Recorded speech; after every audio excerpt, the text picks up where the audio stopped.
What's up everyone, it's Migs back with another video, another review.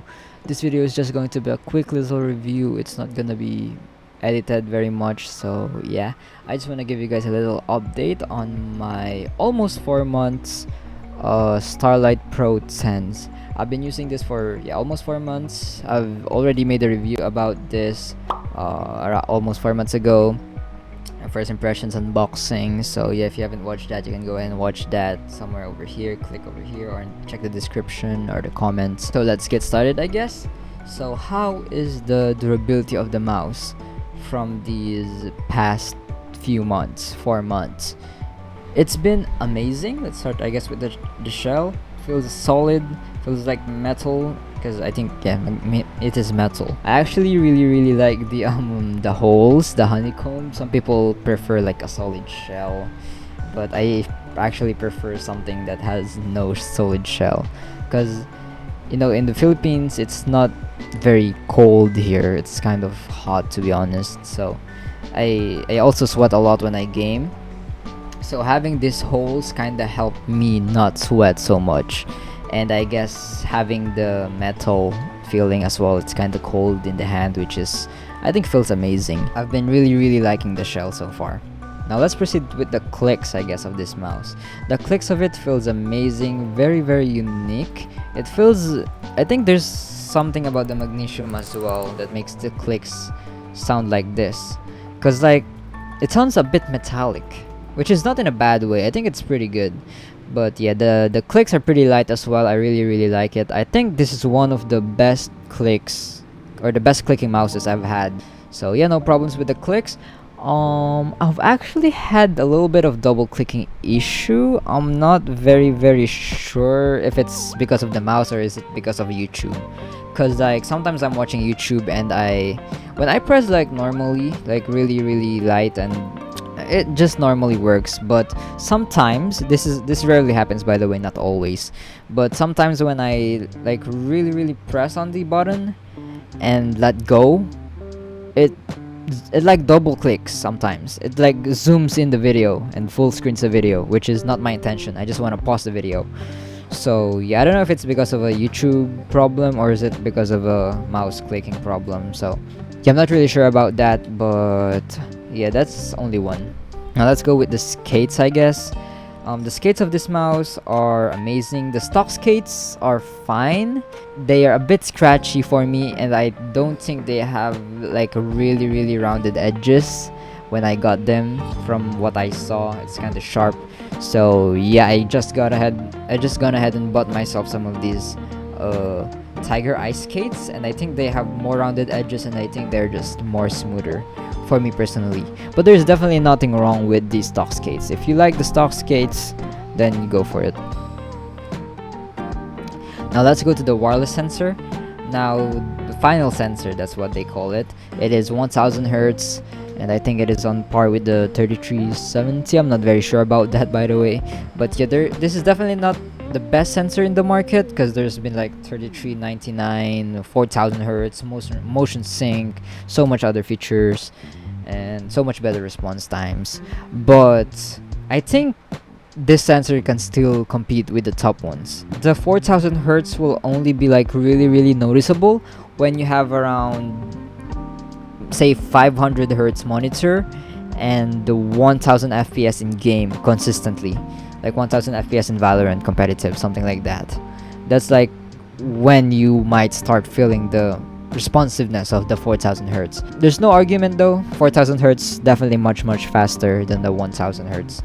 But 1000 hertz, I think it's definitely cool. I think it's definitely enough to compete, and it can definitely compete with the best out there. So yeah. Okay, let's go to the battery. The battery of this mouse is pretty good. I charge it once a week, but I haven't really tested it out how much long it will exist. They say, I'm not sure, 80 hours, I think. I'm not 100% sure about that, but it does last pretty good, a good time. It doesn't go low bat pretty fast.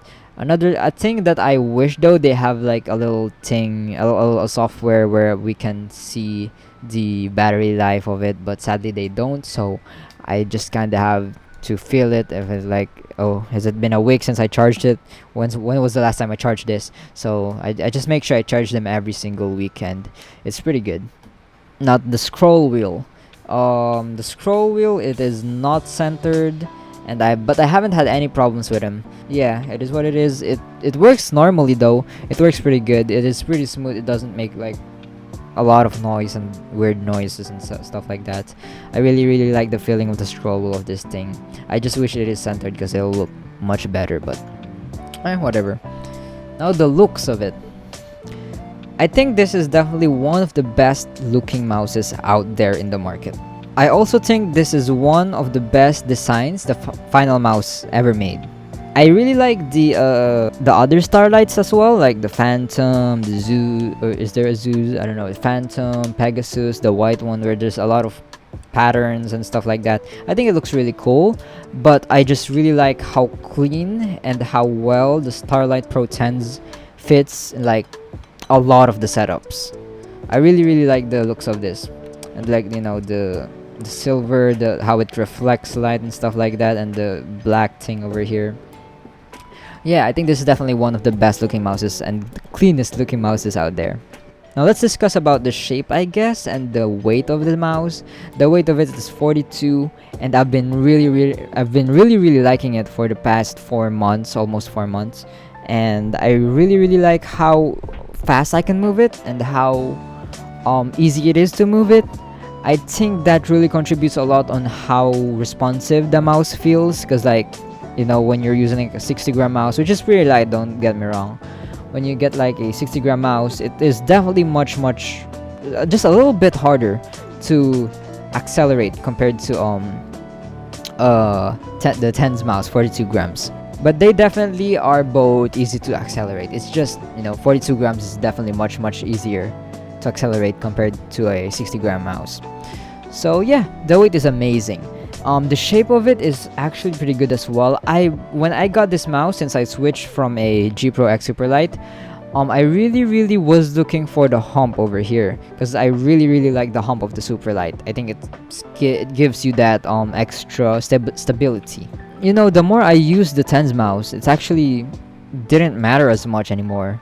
Like I really got used to it, and it just feels fine without the hump. It feels good without the hump. It's amazing. So yeah. Now, is it worth it? I think it will depend on the person. If you think you really like the feeling of lightweight mouses, then I'd say this is definitely a mouse for you. I think you'll definitely find it worth it. This is around $200 when I bought it.